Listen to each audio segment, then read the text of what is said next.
Hey there, Pod Pals. Are you a print-on-demand creator looking to stay ahead of the curve? You want to know exactly when to launch your designs for every key season and event? How about a chuckle with an extra dad joke to brighten your day? If you said yes to any of these, then it's time to join the Print on Demand Cast VIP list. As a VIP, you'll get our free annual design calendar, an amazing guide to help you time your creations perfectly throughout the year. And of course, we'll include a bonus dad joke each week as well. Signing up couldn't be easier. Just visit printondemandcast.com/VIP and enter your email. Don't let another day of potential pass you by. Become a part of the VIP list, grab your annual design calendar, and let's dive into a year of inspired creating together. We'll see you on the other side.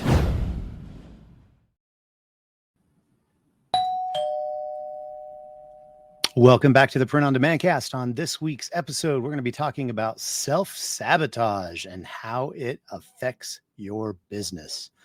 Let's get into it.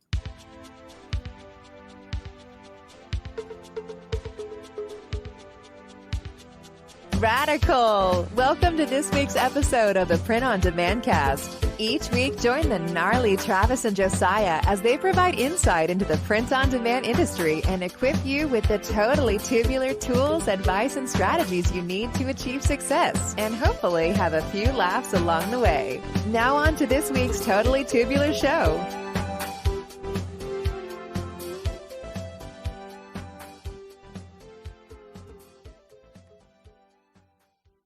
Welcome back. As you can probably tell by now, my mic was just muted and that I am solo running this thing without Josiah once again. It's that guy. It's becoming a habit. He's, doing something else rather than, being with me. So that kind of sucks, but whatever. It is what it is. You're stuck with me. This is going to be a little bit of a different kind of show. We're going to be talking about self-sabotage, which is more kind of, self-help, I guess. But I do think it affects our businesses in a lot of ways. It has definitely affected mine, and I'll share more about that in the show. But first, a couple updates. My back, for those of you who reached out, and, there's several people actually that reached out and said, hey, man, I hope you're feeling better, et cetera, et cetera. Really appreciate that. That's really kind of you. I am actually feeling a lot better. Started physical therapy on Monday, and got some things to do to kind of get my back a little bit more in shape, maybe a little stronger, so it can kind of protect my spine, and hopefully it it does what it's supposed to do, and I don't have any more of these debilitating injuries or flare-ups, I guess. So we'll see what happens, but thank you for thinking about me, for praying for me, for whatever you did for me. Feeling a lot better and able to actually walk around and do stuff. So that's kind of cool. Been getting some local print on demand orders lately. Local stuff is actually really cool. Like I've said a lot of times recently, even print on demand doesn't have to be all online. You can do print on demand in your local community. And so got an order for 40 15-ounce coffee mugs that came in. Actually, she paid for it today. Earlier this week, I got some transfers that I'm going to actually put on some shirts for a company. And I'm just buying the transfers. I've got a really, really smoking DTF, direct to film vendor that does beautiful DTF. And it's really actually fairly inexpensive. And these are all going to be like left chest. And I think there's like 25 or 30 of them. And so it's about a $300 order, and my cost in the actual order is going to be about, $15-20 after I get the images in or the transfers in and shipped and everything. So that's a healthy profit. If you've got a flat press, that's something you could do right from your home. Same with the mugs. If you have some mug presses, you can offer that to local businesses. This is like a conference or something that they wanted to pass something out. And so a coffee mug is a great, kind of promotional product that a lot of people would like to give, in that situation. So last month did several orders too, still have a couple in the pipeline. So staying busy, never stopping online as well. I mean, it has slowed down a lot, but we're still continuing to add products. as much as we possibly can every single week. And I mean, it really is all in the name of Q4. Get to Q4. That's when most of the sales are going to happen. And I probably do half of my sales in Q4 for the whole year, if not half of my sales just in November and December. So hopefully that's what we're gearing up for. I want to have as many products as possible online when that super high buying season comes around again. So that's what's going on with me. Locally, let's jump into the favorite part, everybody's favorite part of the show. If I can find it here, it is the weekly dad joke. Time for the weekly dad joke. All right. So on this week's weekly dad joke, got a little bit of a story for you. You may have heard this before. I still think it's a hilarious joke. Maybe it's not a dad joke. I don't know. It's kind of dumb, so probably is. Anyway, so a rope walks into a bar and the bartender says, "We don't serve ropes here." So the rope walks outside and ties himself up and messes up his hair and walks back into the bar and says, "Give me a beer." The bartender says, "Like I said, we don't serve your kind in here. Ain't you a rope?" And the rope looks at him and says, "Nope, I'm afraid not."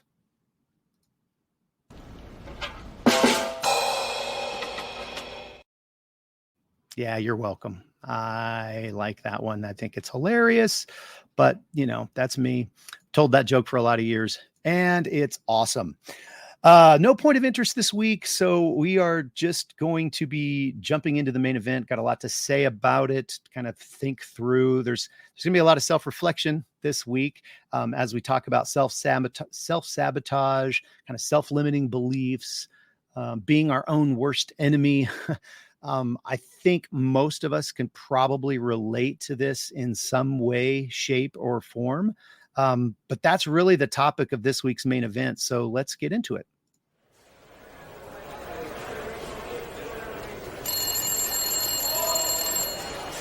Main event, who's calling?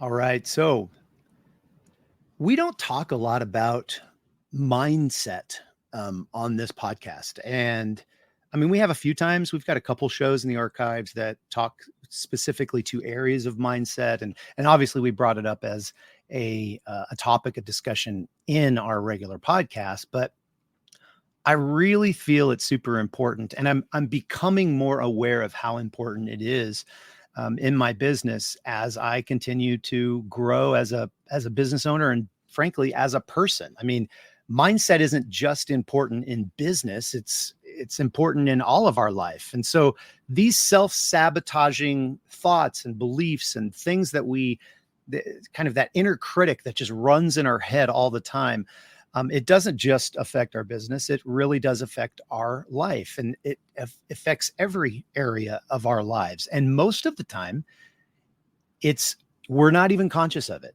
It's just something that we've lived with for so long that we don't think about it again.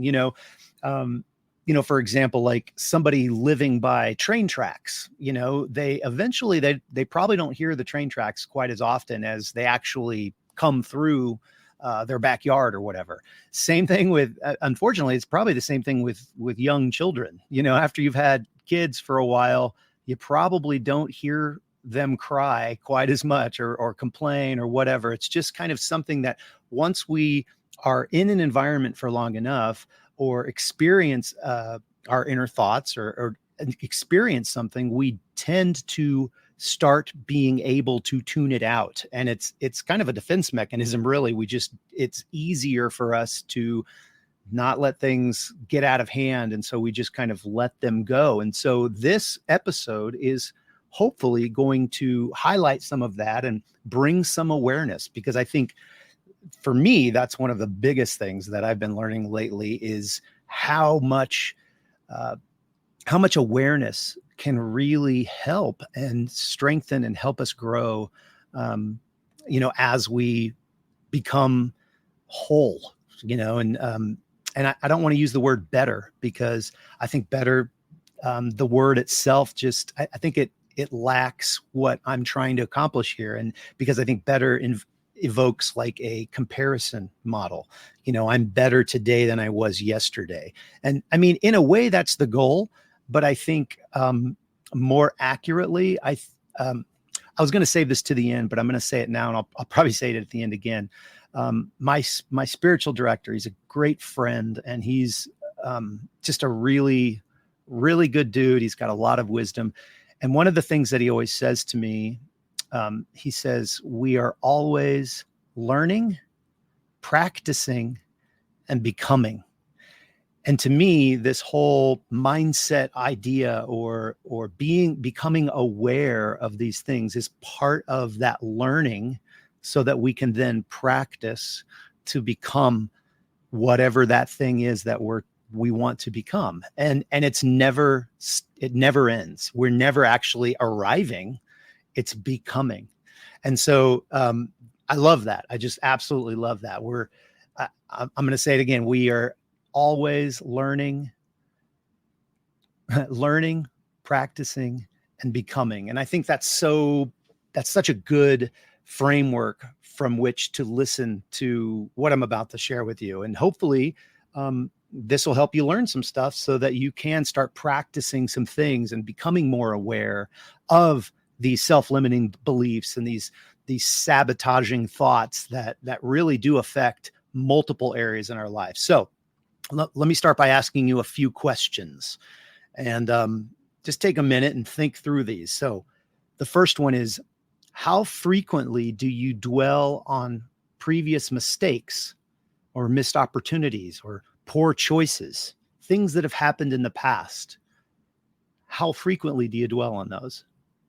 Another good question is, are you your own biggest critic? Do you feel as though you're not where you wanted to be in life? And oh my gosh, I can relate to that one. I don't know that you guys know this, or I don't know, maybe some of you do, but I recently turned 50. I turned 50 in December of last year. And I'll tell you what, that was a hard day. Cause I don't feel 50, man. I feel like I'm 20, I mean, like in my mind, so my point is though, I'm 50, man. I should have A, B, and C possessions, and I should have this kind of job, and I should have this amount of money in my bank account, my 401k, my retirement, all these things. I can totally start dwelling on those. Those can definitely affect me. What about overanalyzing things in your life to the point of overwhelm?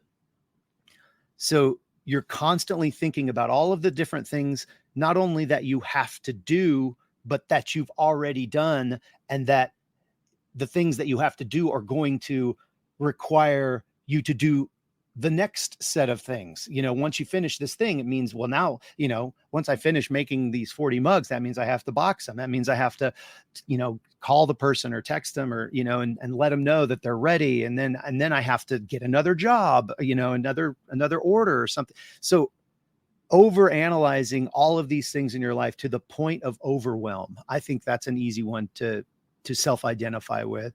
Or do you feel like a failure even though you're trying really, really hard? I think that's very, very common with print-on-demand entrepreneurs, because it's a difficult arena to be in. There's a lot of us out there. There's a lot of people selling. There's a lot of products out there. There's a lot of options for our customers. And so we're trying super hard. We're creating the listings. We're working. We're putting so much blood, sweat, and tears into this thing. It must be me. I'm just a failure.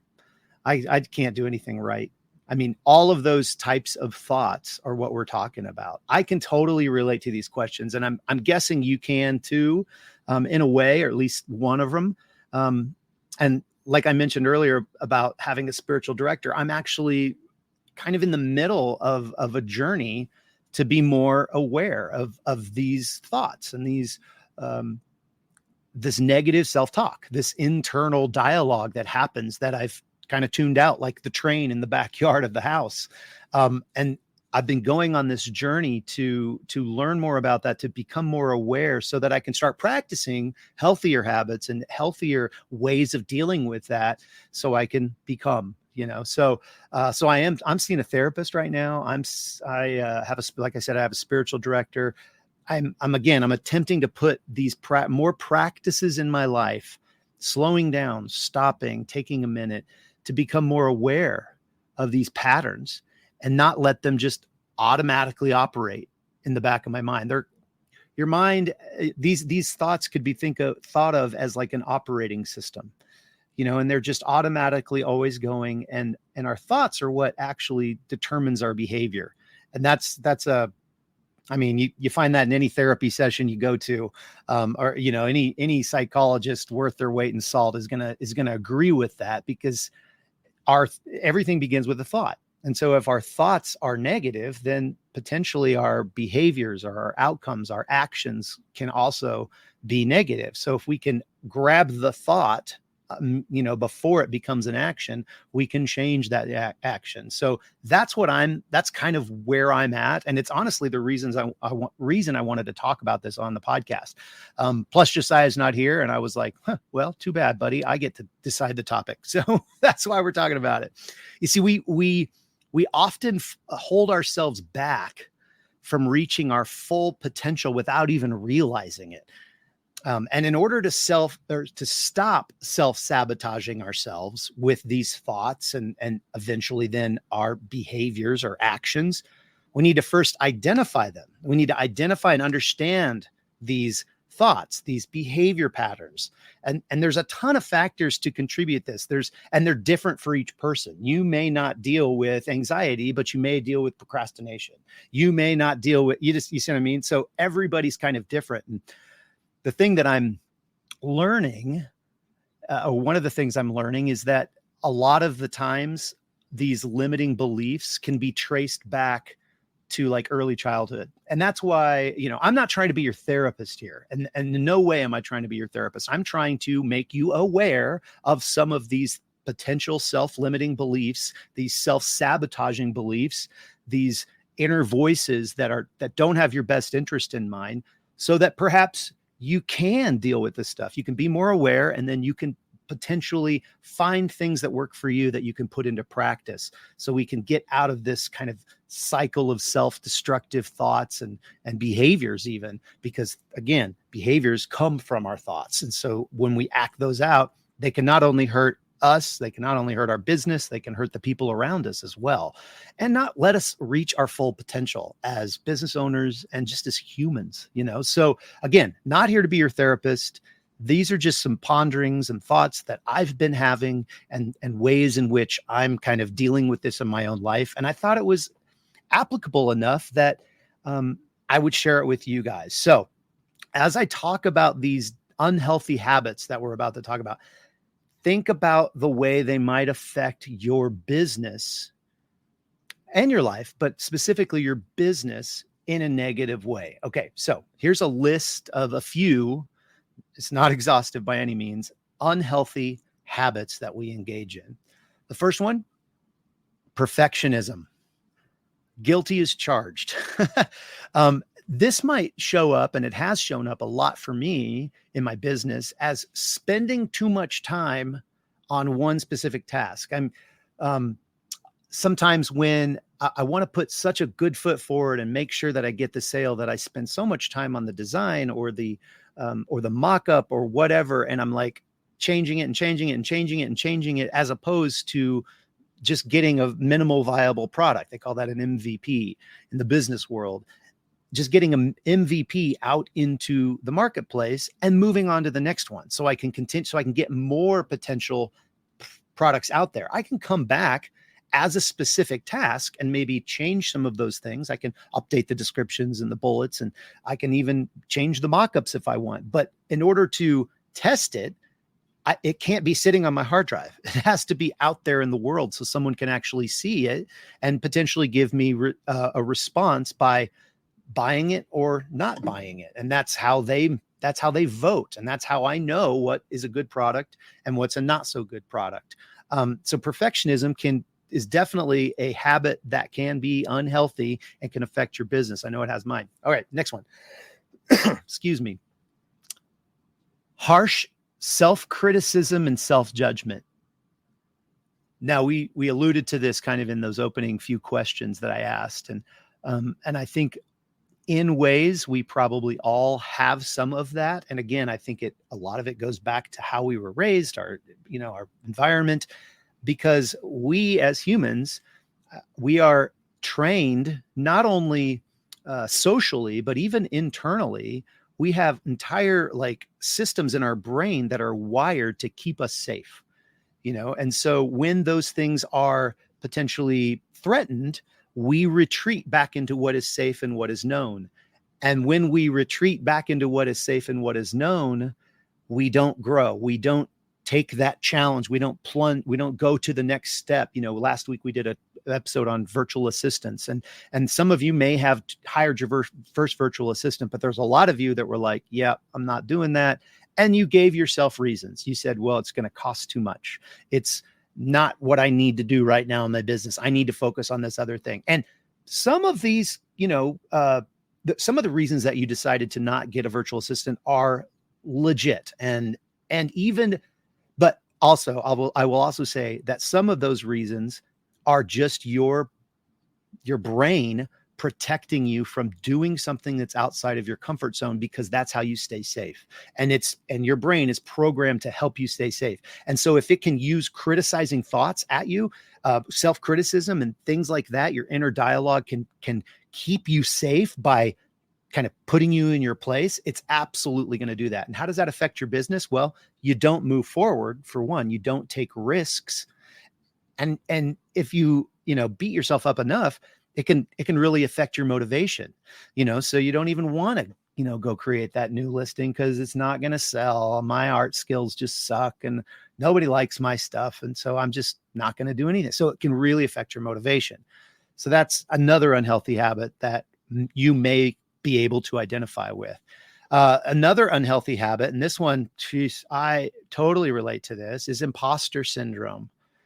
And this is kind of that talk in your brain that tells you, well, Travis has all these listings and he's been doing it for so long. He knows so much more than me. I could never have as many listings as he has. He's done it totally better. And Josiah, one of Josiah's favorite quotes on this show is from Teddy Roosevelt. And it goes, comparison is the thief of joy. None of that comparison stuff is ever going to serve you. It's always going to keep you limited. It's always going to keep you safe. It's always going to keep you in your bubble and never moving forward and never moving out. Imposter syndrome basically just says others have done it better, so why should I even try? I face this in the print on demand kind of, I hate to say guru space, but like I've been talking about putting out a course or putting out some training or having a membership. I've been talking about this for years now. Do I have one? No. I mean, you can, if you're on our email list, there's a discovery call that you can get on with me and we can talk about your business, and you can hire me to kind of be a consultant, but that's more of a one-on-one thing. I don't have anything that's like group or anything, any of the things that I've actually talked about wanting to do on, Facebook marketing, on getting organized in your business, all of these things. I've just not been able to get past my imposter syndrome because I'm like, well, there's all these other people that are doing such a better job at this. Why would anyone hire me? And it comes in the form of self-criticism and self-deprecation. So you can probably relate to that in some way, shape, or form. And again, it's going to keep you from being motivated to really pour yourself into your business because, again, well, somebody already did it better. So why should I try? That's a lie. It frankly is a lie. And I'm trying to learn that lesson as we speak. So maybe you identify with that one. Then another one is weak boundaries or even a lack of boundaries. You don't have any boundaries. You're allowing your customers or your employees to kind of walk all over you and get special discounts or make you do 17 revisions on that custom product that you sold on Etsy or whatever, and you just aren't able to draw a boundary, to draw a line and say, this is what my service provides. And this is where my service ends. And if you don't like it, well, there's a lot of other Etsy sellers out there that you can go to. And we're so afraid of getting, losing the sale or coming across, as a mean person or a bad business owner or whatever, that it allows others to pressure us into doing things that are beyond the scope of what we really should be doing. And that can lead to just spending too much time on one particular client. I mean, if you're only going to make $10 after you send it to your vendor and they ship it and all that stuff, why are you spending 3 hours on the artwork? That's $3.33 an hour, for your wage on that particular order. So don't do that, set those clear boundaries. But maybe that is a behavior that you learned again in your childhood or wherever as a self-protection mechanism. And that's totally fine. That's something that you'll probably have to deal with for the rest of your life, but it's good to be aware of it. So you can actually, that's the whole point of this podcast, is so you could be aware of these different things and then start practicing things that will help you become what you want to be, what your version of the ideal self is. You'll never get there. You'll always be learning, practicing, and becoming. This weak boundaries or lack of boundaries kind of moves into the next one. And this is just straight up people-pleasing behavior. And I raise both hands on this one. I've always been a people pleaser. And I've kind of grown in that area in certain ways.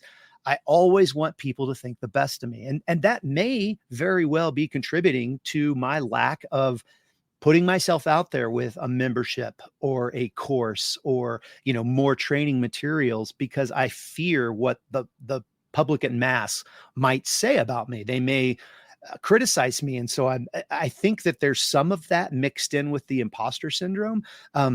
But what this people pleasing behavior will absolutely do and is doing to me is that I have made hardly any money. Actually, I don't think we've made any money if you factor in all the podcast episodes, hundreds of hours of, recording, editing, putting out a newsletter, creating the website. I've spent thousands of dollars on all of these different things. And we haven't made hardly anything.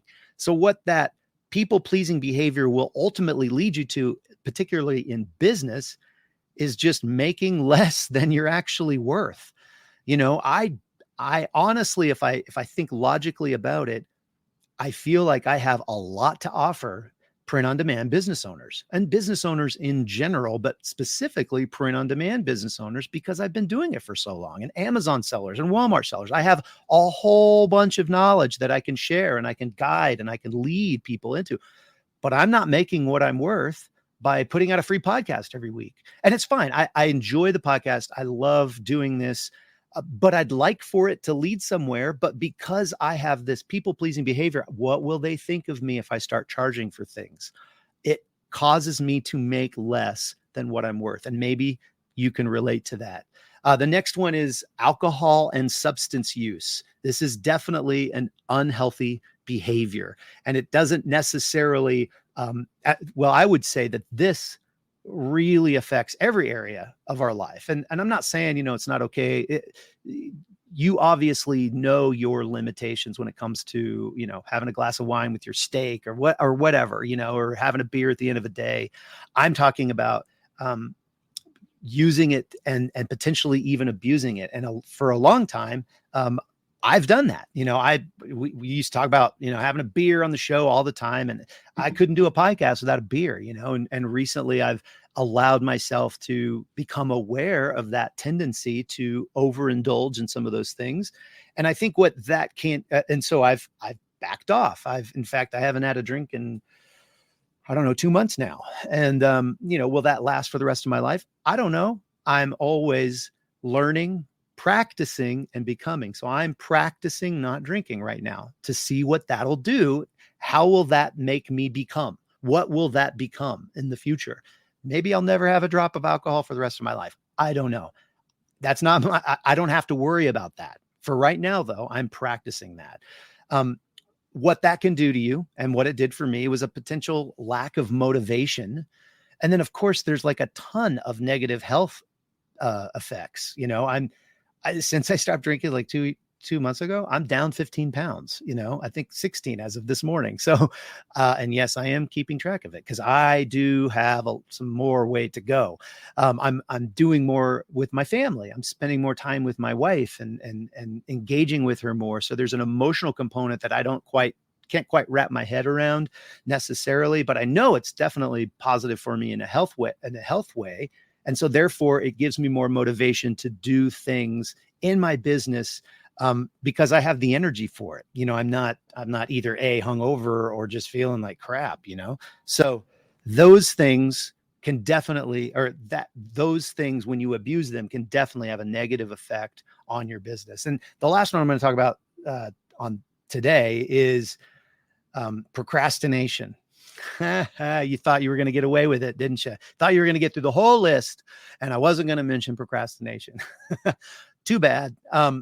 Obviously you can see how procrastination, it ties into all these other things. If you don't have a lack of motivation, there's not a big motivation to get something done. It can affect, it can cause procrastination, some of these other unhealthy habits that we have. But procrastination is definitely something I deal with. I have always been the guy who studies the day before the test. That's it. And if I study, I'm going to put it off as long as I possibly can. I want to avoid pain. And so if it's something I don't really want to do, I'm going to push it off until it absolutely has to be done. And now there's some people out there, and there's some studies that have shown that there are positive effects of procrastination. So it's not 100%, it's not all bad, but it can definitely be bad. Obviously, the obvious effect on your business is, you disappoint your clients. You have jobs that are late, or you miss a marketplace's cutoff time for shipping because you kept putting off getting that order, over to your vendor, or whatever the case may be. Or it can just cause it. It could just be, you never got a business checking account because you just kept putting it off. And now it's all convoluted when it comes tax time. You got to figure out what's your personal expense and what's the business expense. And it's all now, and then you put off your taxes because it just compounds. So procrastination is definitely an unhealthy habit, or can be an unhealthy habit that can affect your business negatively. So are you seeing how these habits affect your business? Maybe there's one or two or more that are really affecting you. What's the number one for you? I would say for me, it's probably a combination. I said one. See how I always try to bend the rules.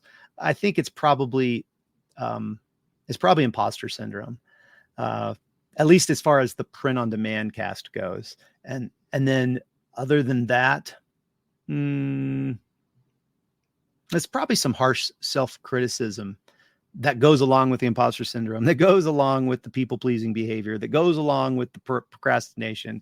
It goes along with the perfectionism. So there's a mixture probably for you of a few or even potentially all of these. And you can see how this just makes this kind of stew of bad habits, and they all kind of blend together, and you just get this really bad outcome, and so what can we do to stop being our own worst enemy? And obviously, again, I'm not here to be your therapist, but I do feel like we can start breaking the cycle of these sabotaging behaviors before they ruin our businesses, before they ruin our lives. And I would say, before I get into this, I'm just going to go through a couple of tips. I would say that having somebody to talk to is super important. And actually that's kind of one of my tips, but take some of these to a counselor, to a trusted friend, to an advisor, to a spiritual mentor, like I have with my buddy Craig. And I get to talk to him, and he shares a lot of really cool things. But let's just jump into these tips, and then we'll kind of go through how they might apply. But the first one is take responsibility for your own happiness and well-being. This isn't something that, it is something that you can put off, just like, you never hear the train in the backyard. It just happens. And you just go through life unconsciously. And then you find yourself in 5 or 10 years and you're like, what just happened? You turn around and you're like, you're potentially full of regret. You're potentially full of missed opportunities.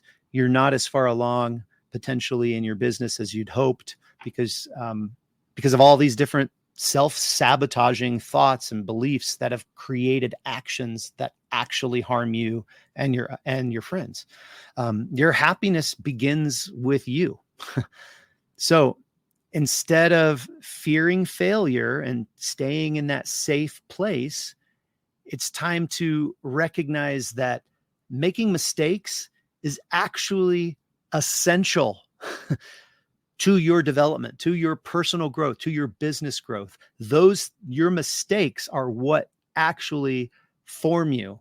What's that quote? It's something about how we are forged in the crucible of our own mistakes, and I fully agree with that. I really believe that if we allow it, those mistakes can form us into something that is even better than our previous version of ourselves. And I hate doing the whole versions because, again, I don't want to compare, but at the same time, there are things that I don't want to do anymore that I did in my 30s and my 40s or whatever, in my 20s.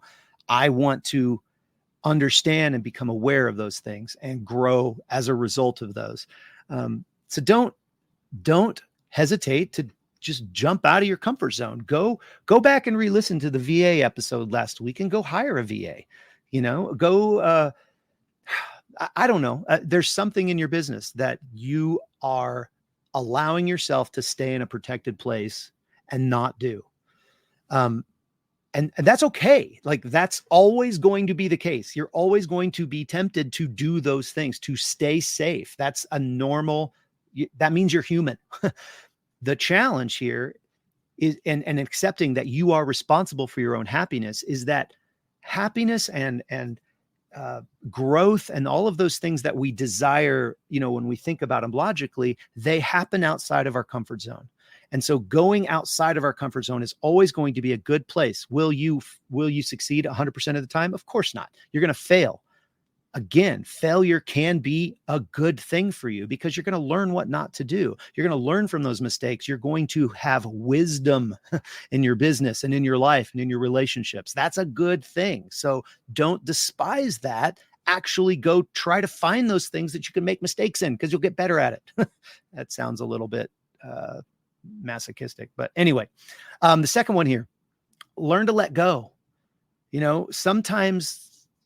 A lot of times there's only so much you can do. If you're a perfectionist and you're never pleased with the final outcome, or worse, yourself, what you are putting out there into the world, potentially working with somebody else, like a life coach, like a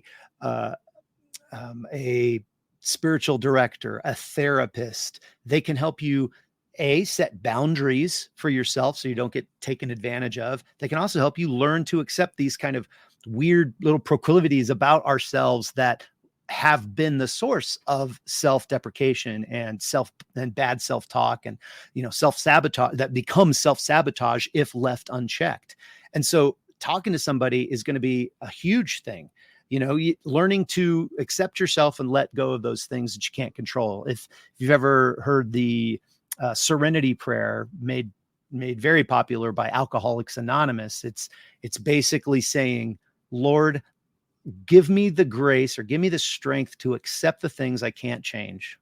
And I should have pulled it up here, but you get the idea. It's like, there are things in life that you will not be able to change. You will be disappointed again. You will be probably betrayed by somebody that you trusted, and it's going to hurt.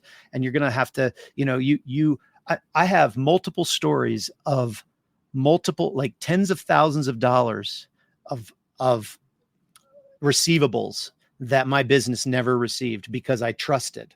And I learned some hard lessons. I have, multiple people that owe me over, multiple tens of thousands of dollars.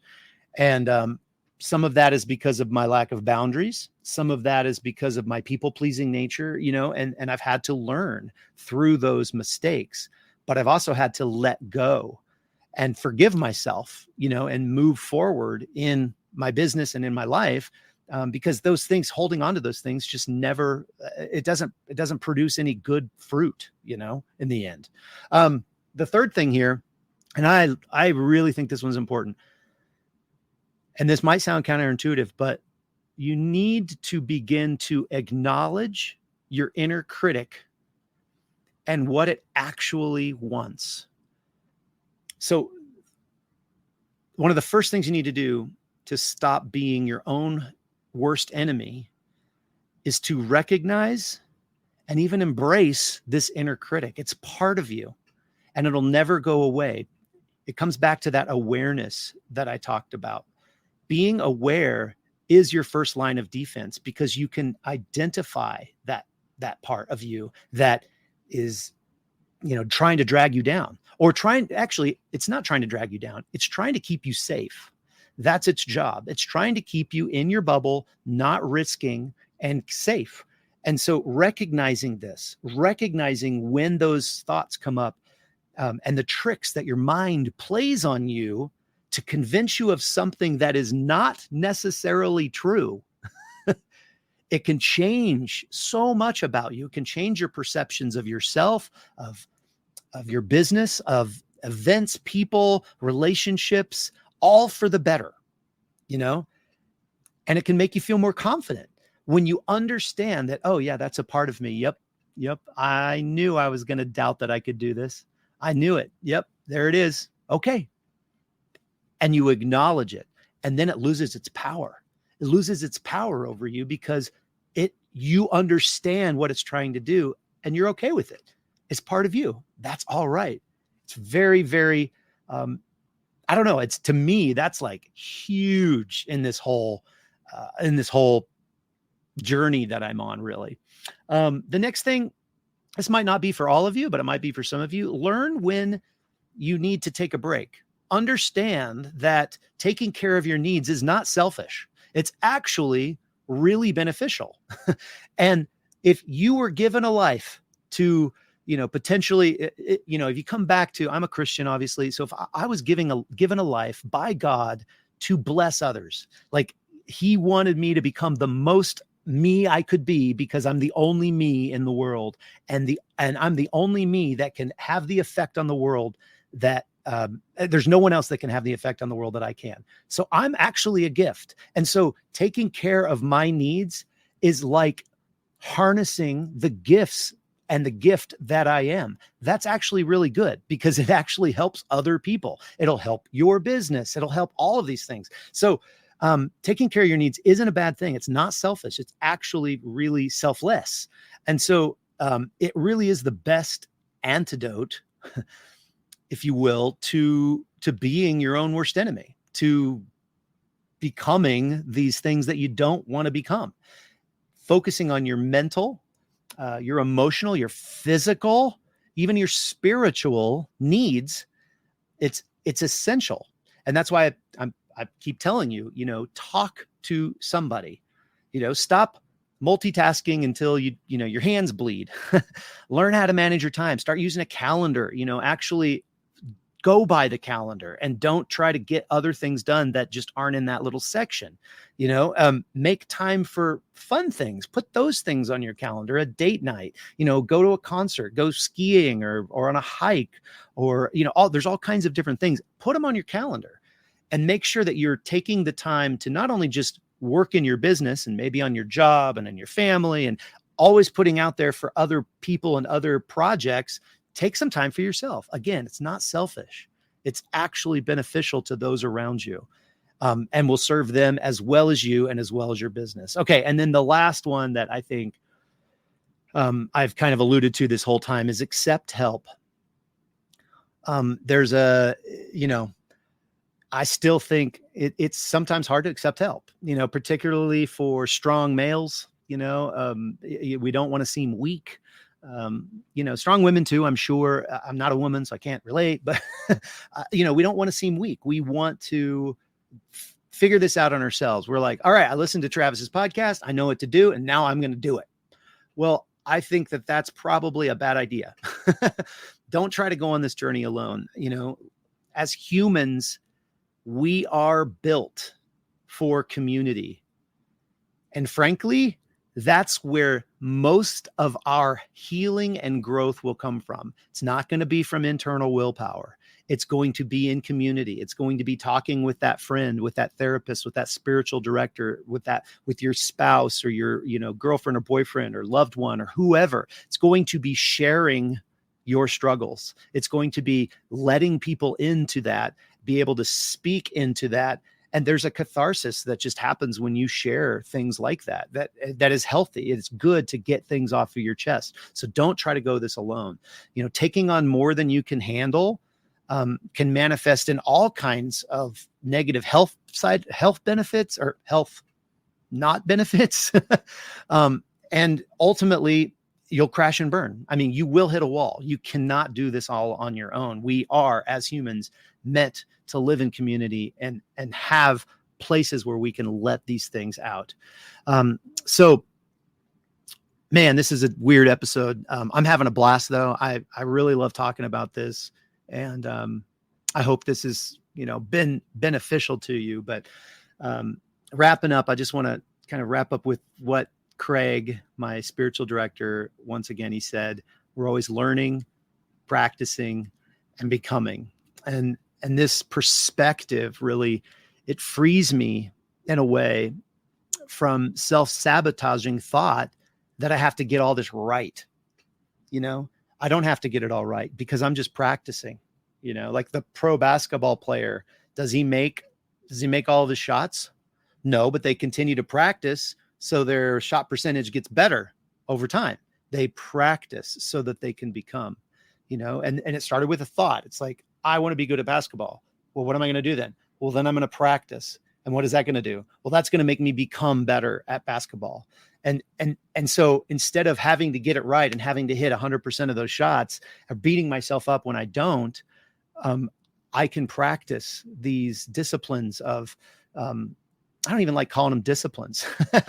I like calling them practices. I'm practicing slowing down, stopping, considering how's my body feeling today? How's my gut? How's my heart? How's my head? What are the thoughts I've been thinking about today? And I'm taking time to do those things and practice those things so that I can become somebody who actually has an internal life, and I'm not just doing all the time, So it's the same with you. These internal voices are always going to be with you. This self-criticism, all of this stuff is always going to be with you. You'll never become Travis 2.0 or whoever 2.0. You'll always be 1 dot something. And that decimal will go a long ways. You'll never become a new thing. You're always going to be a version of what you are. But the cool thing is that that's okay. That's enough to begin practicing, to begin putting some of these things into action because you thought, I'm going to do this. I'm going to start practicing and I'm going to become something. I'm going to continually be becoming something that is a benefit to those around me, to my business, and to myself, to my health, to my spiritual health, to my mental health, all of those things. Our job really is to recognize these limiting beliefs, these self-sabotaging thoughts, all of these things, and see them for what they are. And guys, that's the practice that I'm inviting you into. And I really hope that you'll seriously consider that. You'll seriously consider joining me in this kind of journey of internal work, and it's not easy. It's really not easy. So that's all I got for you guys today. I know it was a little bit of a different episode, and but I hope you liked it. I'd love to hear your thoughts if you enjoyed this kind of more mindset episode versus more of the practical things that we typically do. We might, if we get enough feedback, we might do some more of this type of stuff. I don't know. I haven't even talked to Josiah about it. He doesn't know this is coming out, but too bad. So sad. You couldn't be here, Josiah, but I do miss you. I think that's going to wrap it up. Again, please reach out to me. If you got any questions, respond to the email that'll come out probably tomorrow sometime, and just give me some feedback. I'd like to know. This is my people pleasing. I want to make sure you guys liked it. You're not like going, what the hell? This is a print on demand podcast. This ain't a self-help podcast, but what do you guys think? Share your thoughts with me. And, I hope you have a great week. I hope that some of this hit home for you and will be helpful. And, full disclosure, I am just wasting time until I can find the outro bumper. But until next week, for Josiah, I'm Travis. We'll see you next week right here on the Print on Demand cast. See ya. Hey, babe. Thanks for listening to this week's episode of the Print on Demand cast. We hope you enjoyed the Totally Tubular Show. If you've got a question or a suggestion for the show, send Travis and Josiah an email at info@printondemandcast.com. Want to be wicked nice? Take a minute to rate and review the show on iTunes or wherever you get your podcasts. And don't forget to subscribe now so you don't miss next week's episode. See you next time, for sure.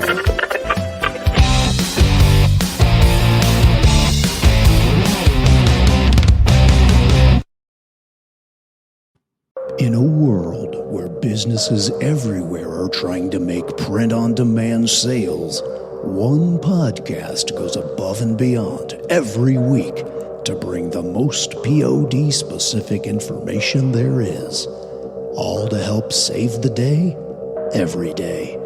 Don't succumb to the enemies of your print-on-demand business. Sign up today for the Print on Demand Cast VIP email at printondemandcast.com/VIP. This time, it's for real.